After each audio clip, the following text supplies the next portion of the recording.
Digital Content Creators presents the Networking Roundtable discussion. Let's get started. So welcome to the Digital Content Creators Roundtable. First off, what we're going to do, if you haven't been here before, is we're going to have an interactive presentation where we take our devices, our mobile phones, our cell phones, our smartphones that normally distract us from participating in an event like this, an online event, and we're going to use it to interact with everyone else. So, Jan, can you see my screen? Can you give me a thumbs up? Yes, I can right now. Okay, fantastic. All you're going to do, you're going to take your mobile phone and you're just going to scan. I'm going to do the same here. You're going to scan this QR code here.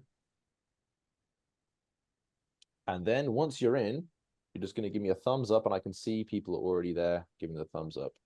If for whatever reason you don't have your mobile device with you, absolutely no problem.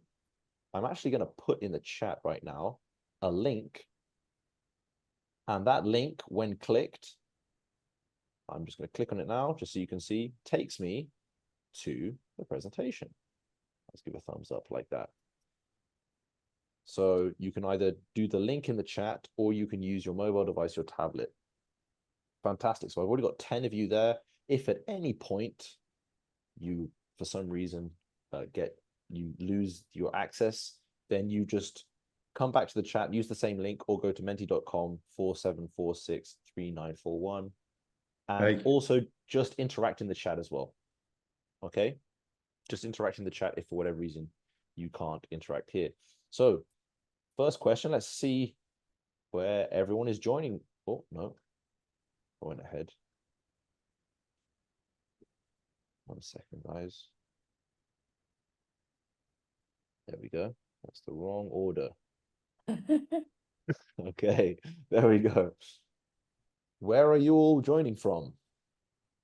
So tell us, where are you joining from? I'll tell you where I'm joining from.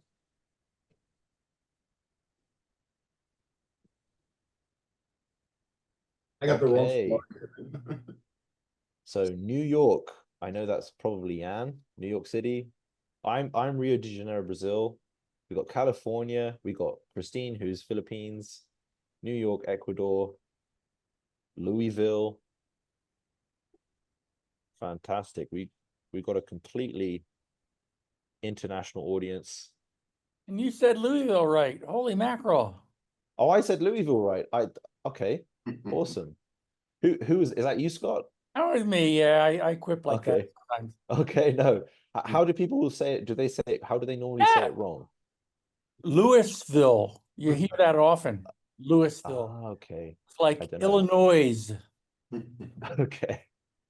Awesome. Well, I'm flattered because I'm British. I'm not supposed to pronounce these things right. That's right. You did good, man. Okay. New Jersey. And then New Jersey. I'm British as well. It's Louisville. Louisville. Okay. Thanks, Malcolm. Well, Baltimore is pronounced Balmer by the locals.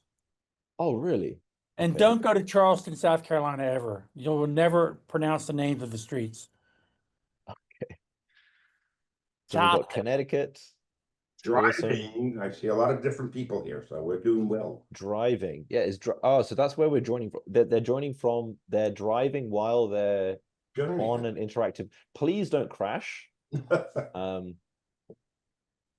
Please pay attention to the road. All right. Let's continue to today's topic. Terms.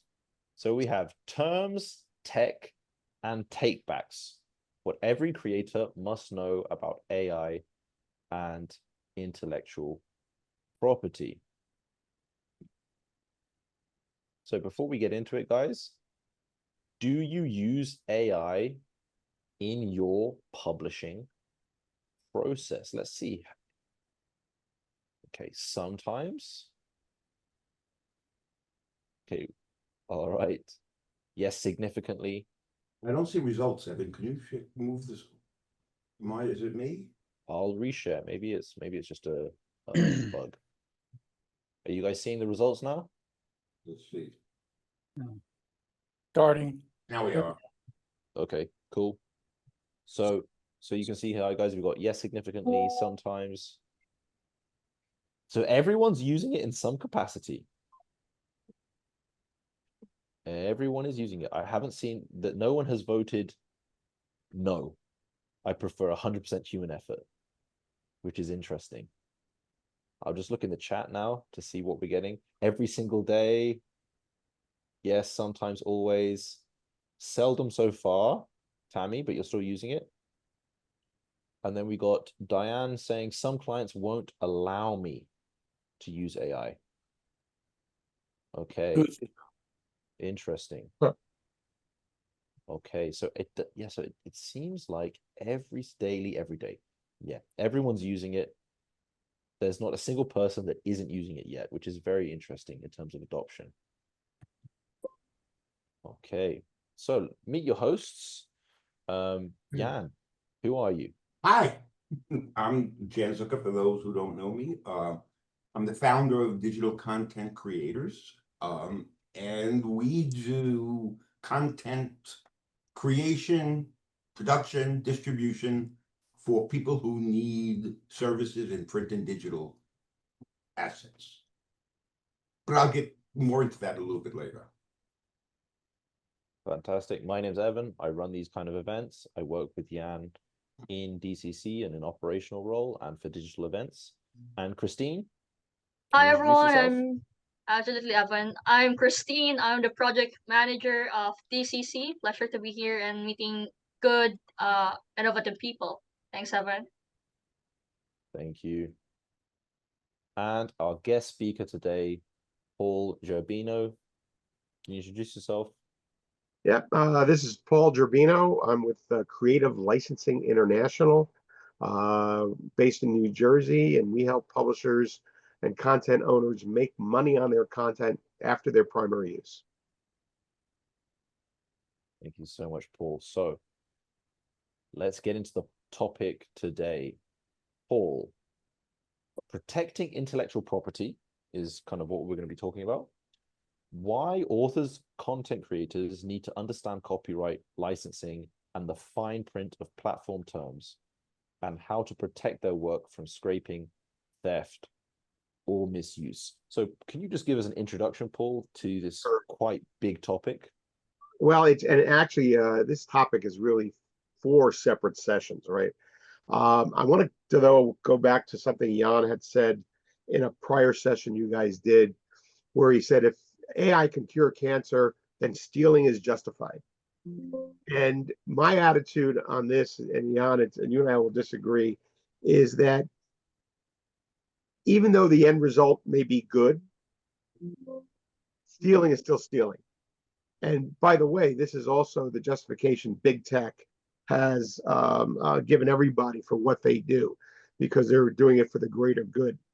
But again, on this topic, right? You've got copyright, you've got licensing, you've got platforms, and you've got protecting yourself from this kind of scraping. And the challenge you have is each one you can go into real great depth with. But when you talk about copyright, from the moment a content is put onto a tangible, fixed medium, whether it's a book, a web page, heck, even a stone tablet with a chisel, you're protected by copyright, all right? Your intellectual property is protected. Now, there are things that you can do to further that protection. And that goes really into you planting your copyright flag by putting copyright notices on your content, your terms and conditions, registering your copyright with the Copyright Office. But all of that is all part of really going out there and saying, hey, this is my property. This is my intellectual property. And if you want to use it, you need to do a license with us, right? And licensing is, again, another topic. And that's really about how a content owner can authorize the use of their content. can limit how it's used, can get paid for how it's used. So again, there are different licenses, whether you're Creative Commons with some of the open access publications, or it's very limited access, right? Non-commercial use, or limiting modifications. So this again are all very, very broad topics that we can delve in much deeper as we move forward. Thank you so much. And so let's have a little bit of a debate. So you've just set it up, Paul, very well. So I think, Jan, you're going to come on more on one side, Paul, you're going to come more on another. Is AI an asset or an adversary? Jan, you go first, because we've just heard Paul. Oh, thank you, Evan. So Paul and I, just so everyone knows, and to be transparent, Paul and I have been discussing this for about an hour now, and we have not yet come to an agreement. And it's not that I don't believe it's theft. I just can't, for the life of me, understand who they're stealing from and identify that one person. Since AI takes everything and sort of, just to be in layman's terms, mushes it around and then spits out something new, who are they actually taking it from? And for me, having had people who have died of cancer, very close, who I've loved and watched it, I would sell my soul if they could find a cure for cancer. So that being said, I agree with Paul that it's against the law, but I don't know what law, and I don't know who they're stealing from. And to Evan, to answer your question, AI is both an adversary and an asset, right? It's an asset because it can help you do things with your business, even your content creation, that that saves you time, right? It helps you dig up further resources and sources of information. But it's also an adversary in that it is stealing everybody's content, right? I've often talked to a publisher or publishers of websites, magazines, who will say, well, my content's behind a paywall, they can't get to it. And I always say to them, well, if you believe that, I have a bridge to sell you. Because listen, if it takes hackers less than a day to get into the Pentagon servers, trust me, AI is getting behind your paywall and registration wall. And a good example of that is the New York Times suing Perplexity, because Perplexity was driving traffic to articles that were behind a paywall, behind a registration wall, which means it's getting behind there. And Jan, again, this concept of theft, it's when is the greater good justified for taking somebody's intellectual property, hard work, and not giving them any credit for it, not giving them any monetary benefit? No, it's not. But who are we talking about? Give me an example. Pick out a piece of content that AI created and tell me who was created by before that. Oh, dear God Almighty, this is easy. That's a softball, Jan. I know that. I'm being nice. So there's a company called Trending Now. They're out of the UK. They are B2B. You notice I didn't call them a publisher. They've got over 20 newsletters, 1 million users, not one journalist. Not one journalist on staff. Yet they're able to develop all this content for the 20 plus newsletters because of AI. So here's a real example. Now they'll tell you, well, we are providing summaries and links back to the original publishers and all that kind of stuff. And we all know that there's not much traffic coming from these links. Yet they're monetizing that, and they're stealing the original content from the B2B publishers to create those summaries. But which publishers, Paul? Can they pinpoint? Was it Financial Times? Was it Business Week? Was it Forbes? Where did it come from? Yeah. So the reality is that publishers have the ability to know who's scraping their sites. I don't think many people here know that. Right. So there's a lot of technology out there. There's a lot of opportunity for you to know who's coming to your website, who is scraping your content, and also to differentiate between what are search bots versus AI, generative AI scraping bots. And with this technology, there is ability to, and this can be a whole day conversation. There is ability to prevent them from going further. But can you help people do that? Yeah, oh yeah, and So you should give your website and your link in case people want that information or need your help in doing that. Yeah, we're working with some of our clients to add this technology to their sites, because again, if you're licensing your content, the value of your content goes down if AI is able to just scrape it, ingest it, and output content that is similar, and then the AI gets in between you and your end customer, right? So what's happening is AI is providing answers so that the people you're trying to target with your content never gets to you. And that's part of the challenge. And I think you're starting to see with some of the court cases that are coming down, that are starting to play or end in the benefit of the publishers, is the courts are starting to look at, is this AI getting in between the publisher, the content creator, and the audience that they want to monetize? So I have some comments, but I'll wait till a little later on that. Yeah, it's more of a philosophy about what should be printed and what should be created and who should create it. Because in the publishing industry, there's a very big divide. There's anti-AI and they want nothing to do with it. And there's all AI and that's all they do.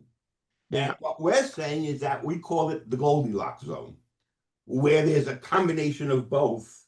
And for people who need the information or need their information out and can't afford the time to write a book or the price of hiring a ghostwriter, there's another alternative now. And maybe it's not Hemingway writing, but it's something that's important to them, and it's a message to help other people. So I know Evan is dying to move on. No, and I think you're hitting on something. I think you covered this in your last session too. This concept of, can AI be your ghostwriter? And the short answer is sure. You can put in all the proper prompts, you can put in all the proper data that you want that this ghostwriter to write about. It's more than that, Paul. You're missing the point. You need so what we do is we start off with a book coach and the author. So it's not AI, it's their ideas drawn out by a book coach. Then AI does the heavy lifting. But every part of it is intertwined with their experience to what AI is writing. And I'll disagree with you, and I got your point exactly. In other words, you as the author, and again, now you're defining what an author is, right? But you as an author, learn to write prompts, adds information that you want the AI to incorporate into pages of a book or an article. And then the AI outputs all that into a book or into the article that you want to post on your site. And again, this really goes to, if I got to be honest with you, if you're a mediocre to poor journalist or author, game's up. AI is going to eat your lunch, right? And we're already seeing it. We're already seeing media companies that are struggling because Google has now provided through its AI answers to questions that really prevents the end user from coming to a publisher site. So yes, can you use AI as a ghostwriter? Absolutely. And I see Evan here has a slide up on the case of collective power. And I don't know, Evan, if you want to move on to that right now. Yeah, I think because we're going to get to the breakout rooms because we've got a lot to discuss. I'm sure everybody has their own opinions on what we're talking about. Absolutely. So talk a little bit about collective power because I have a personal interest in this. So I mean, before we go into the breakouts, guys, can we just talk about the case for collective power just briefly, and then we'll go into breakouts? Yeah, and I'll start off by saying that, we've been talking to publishers and carrying the flag for the publishers to get together to create a collective, because the challenge with especially with AI is that only the big publishers like the New York Times, News Corp, things of that nature are doing. Taylor and Francis, who's a book publisher, are doing deals with AI because they're big enough to get AI's attention. Small to medium-sized publishers, who are, whether they're book publishers or magazine publishers, are not big enough individually to get the attention of AI. That the only way they're going to get the attention of AI, whether it's in negotiating deals, it's in even threatening lawsuits, is by coming together as a collective. And I know, Jan, you're trying to do that now with a collective you're creating. But I think publishers in general need to come together and begin to defend their copyright, defend their IP, and start to benefit from some of its usage. So that's great, and I agree wholeheartedly. The problem is I can't get anyone to engage. I've been trying now for, I don't know, 3 months. We have, out of 300 invitations that we went out, we have 6 people. So if they're not interested in engaging and learning how to do all of this, I mean, this is a great thing, these monthly roundtables, but the work doesn't get done here. We only learn about things here. The work gets done one-on-one. The work gets done 1-on-3 or in groups of 4. And groups of 4 become groups of 8. And groups of 8 become groups of 16.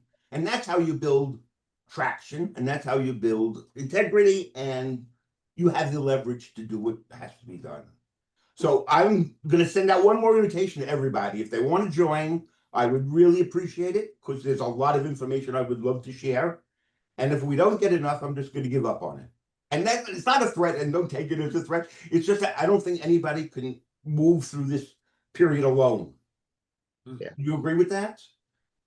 And I'll say part of the problem that people in the media world face is they're caught up in the tyranny of the urgent. Right? They're so worried about the things that impact their quarter today that thinking outside that becomes a challenge. Right? And what you're talking about as a collective is really that world outside of the urgent that they perceive that they don't have time for. So I think what you're doing is a good thing, and that people should start to sign up and work together. Yeah, well, we're going to try again. I mean, I very hard for me to give up on anything. So we'll see what happens next time. Okay. So Evan, take back control here. Evan, Yeah, no, this is good though. Okay, so because we're kind of, you guys were setting up for this breakout room, which we're going to go into and discuss, and it's, where does AI feel like a threat to your business?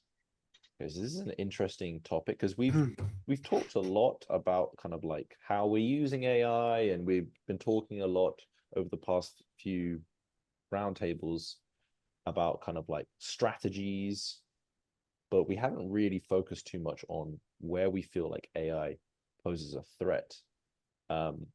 So let's get you into groups of 4, and we're going to be speaking for 9 minutes with a 60-second buffer period. So when the time is up, guys, you do not immediately have to come back into the room. You can just spend 60 seconds to wrap up, and then we'll all go back to the main room and have a little bit of a discussion on what we talked about. So time starts now. Please let everyone speak. Encourage everyone to participate. Come off mic, come on camera if possible, and have a great time. See you all back in the main room in 10 minutes. Everyone, welcome back. Okay, so Jan, can you tell us what you discussed in your room? Can you come on the mic? Give us a little bit of a feedback. You're on mute, Jan. Can you come on mic?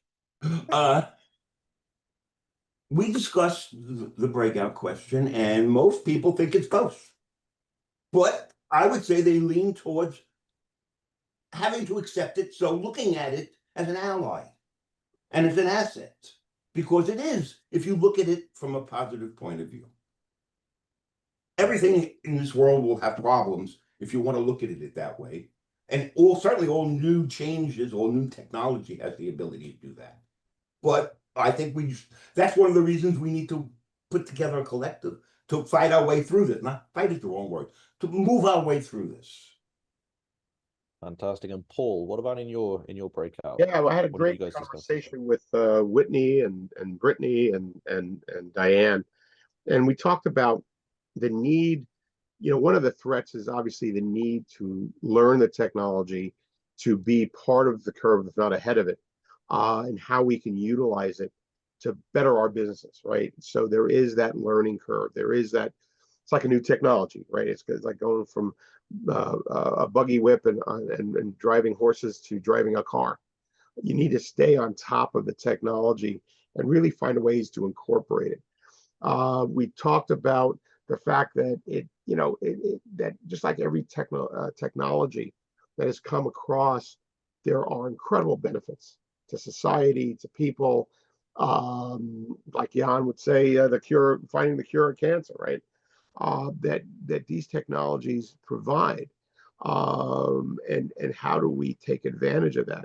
But then there's a reality that there's a loss of jobs, right? So a freelancer, is losing clients because the clients have gone the easy way out and using AI to write articles. So it's just like the internet. It's like the Gutenberg press. Everybody that was hand copying books lost their jobs when the Gutenberg press came, right? Because now you're printing books, again, I think to Jan's point, there is good and bad about new technologies. The key again is the ethical use of them, right? And Jan, avoid stealing content. So not only is it, content writers and journalists, voiceover artists, I'm getting 3 or 4 a week asking me if there's any new jobs in my regular illustrators. It's almost really amazing how many people it's affecting. And I think it's starting to now sink through and trickle down to everybody. Well, and to that point, I mean, just about every image we have on the articles that we publish, and I will cite that it came from Gemini or some other AI, is all AI generated. Well, where did AI learn to do that drawing? From stealing everybody's drawings and down to the brush strokes, right? So this is a challenge. So the images are one thing. So have you seen the videos lately? Oh yeah. So when is it actors no longer needed, and when directors when the prompts take over directors' roles? I mean, it's really just, I don't know when it's what needs to be done is some type of regulation within the industry, not by government, but by the big players who can put some kind of mark on what's AI or not. So somebody will know it's AI. And it takes, all 4 of them or 5 of them to do that. But that's not going to happen, Jan. I understand that. I do understand. Yeah, I mean, nice idea, but the field is changing so fast. I asked Perplexity how many different AI platforms. 56,000 was the number it came back. Maybe a hallucination. No, but they're all basically coming from one of them. They're all using one of the big ones as the base. Yeah, sure. And can I throw something in there? This whole issue of AI has been around for 40 years. Right. We were talking about big data. We were talking about all these things. Right. Big Blue beating the guy in chess. And all so this whole thing has been around for, actually, if you go back to the original thought, it was probably 80 years ago, but 40 years. So, and this issue around, large learning models, smaller language models, all these kinds of things, everybody's developing some sort of artificial intelligence to improve what they do, to improve their processes, to make money. So. Absolutely. Paul, I just want to let Malcolm jump in because he's has his hand up. Malcolm?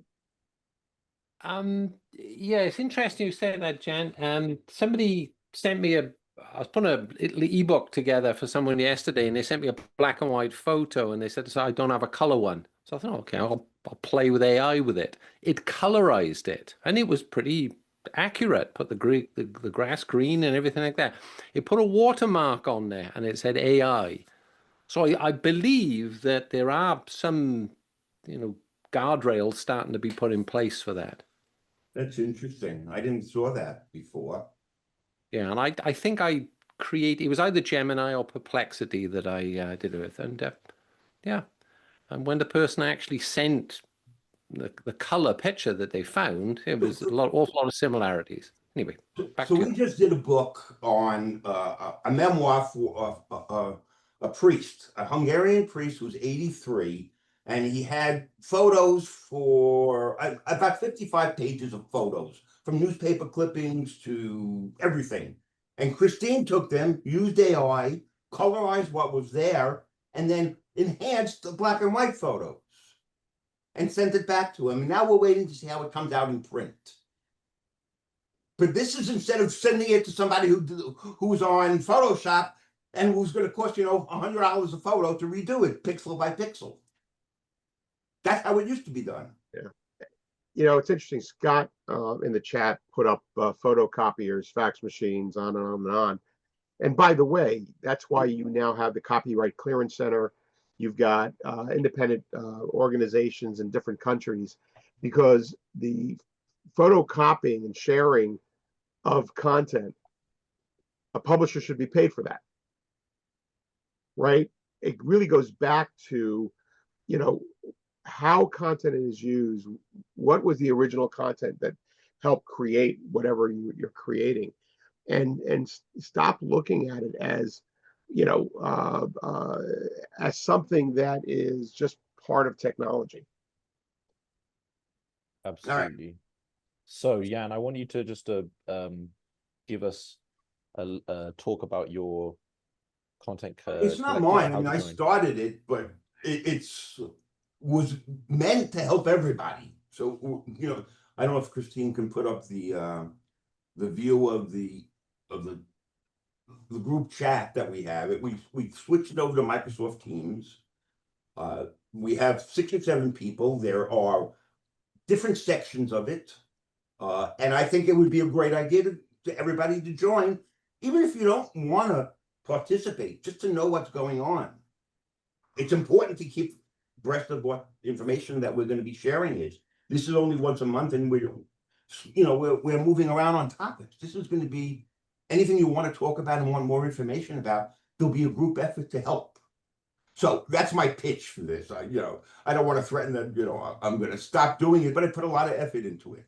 We've moved from WhatsApp to Microsoft Teams. We've researched things. We've done a lot of effort to make this a place where everybody can feel safe, comfortable, and share information. Fantastic. Thanks, Jan. And so, guys, you can QR code, or Christine's just dropped the link in the chat as well, so you can join the community. Okay. Let's move on to the second breakout. So the main question that we're going to be discussing is, do you think it's possible to balance using AI tools for productivity while still keeping your work original and authentic? So are we able to strike that balance? Why or why not? I'm just going to reshuffle the breakout rooms. Recreate. And actually, I'm going to reshuffle because nope, that looks good. Okay. So guys, same time, 9 minutes with a 60-second warning. Enjoy yourself. By the way, if you have the Mentimeter open, you can see the question at any time on your device as well. Okay, enjoy. Hello, everyone. Welcome back. That's fun. Oh my God. What a group. We're not normal. You know that, right? We're not a normal group. I've determined one thing in this last breakout room. I'm the oldest. No, I don't think so. I got 77, John. I have but 80. not the last break room. Oh, Ah, not yeah. the big room, yes. John's got 80. I keep forgetting that because I think you're 50. Yeah, no. You know, if you just endure, at some point in time, you will be the oldest. Hey, Harry, good to see you again, buddy. Hello, Stay in Scott. power. Yeah. I will keep on Fantastic. coming, and there will be a day that I will be the oldest. Evan, let's get nice, some nice feedback. frameworks. Nice session today. I like it. Okay. We've had some really good discussions. Oh, that makes me so happy. Well, first off, I just want to ask, so I'm going to ask from room 4, we had 2 Dianes and Whitney. So Whitney, can you tell us what you guys talked about? Can you give us like a little bit We of had summary? 3 Dianes because my middle name's Diane. Okay. I gotta ask chat what that all means, or maybe someone can tell me. And it was just a good discussion. I mean, you know, I think there's with everything beautiful in life, there's always a negative side to all. And I think that you know, I think one of the Dianes shared how she is struggling because, you know, it's impacting her livelihood.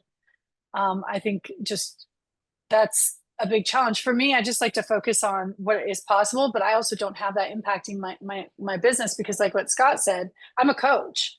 There's no replacing human contact when you're doing something that requires human contact. I just went and visited my friends in North Carolina. I talk to them all the time, but being with somebody, there's certain businesses that many people will obviously have to move into, or it will create, to me, more synergy in human connection. That's my hope. It was a fun conversation. The ladies were awesome. Okay, thanks. Malcolm? Evan, I'd just like to add that point. Good for you, Whitney. I'm a coach. It's a certain kind of people that do it. A few people I've spoken to this week are actually introducing, not so much, I do talk time, they do walk time. They take their clients out and get out into nature and breathe and get to the trees, and then they open up a little bit more. And AI cannot do that. You're irreplaceable. I I'm think it's looking going to be the build- mini economy. Sorry, go ahead. Was that Scott? Speak. You're the No, corporate. I was just saying, yeah, kind of like the meaning economy and kind of human contact. I think that's actually going to push. Those are going to become more valued in the future. So I think there's going to be even more of a market for it. Go ahead, Scott. Gallup just produced a report saying 79% of the people in the workplaces are disengaged. 79%. And one of the things I'm playing with is the back end of some organizational development tools that's all coaching related, all focused on project management and implementation. So they get these ideas of what they can do differently. Now the AI holds them accountable for actually doing something. Because most managers go to training, they learn some shit, and they go home and they do the same stuff. And people are disengaged. So if we can unengage people, which is what I'm working on, we can remove the things in organizations that are unengaging, then we can have real progress. And AI is the tool. Right now, I read 40% of the use of AI globally is for personal coaching. And that was surprising as hell for me. Personal coaching. It's me asking my AI, hey, what am I screwing up? And it helps me work through. Yeah, I mean, that's cool. Now, if we can apply that to the managers, especially the ones, I want to do Skynet. I want to have AI come out like Skynet in the Terminator movies and go after all the bad guys. Because we got the metrics. So let's let Skynet have the courage. You think? I bet they're probably Well, working on it already. Well, we'll end on that note, Scott, which is You were a praying for minute Skynet. over. Evan, you let us go a minute over. Yes, Yeah. yes. I'm so sorry, guys. But it was definitely worth it because Scott, that was fun. If you weren't fun scared, little- you should be now. Yeah, exactly. Guys, thank you so much. I want to respect everyone's time. Can I say 1 minute something? I'll be here if anybody wants to. Well, guys, Harry, let's just do this. Let's wrap up. Well, we'll extend for like another 5 minutes. But for everyone who needs to go, please, I want to respect your time. I understand that we've already gone past the hour. Thank you for coming, and I'll see you on the next roundtable.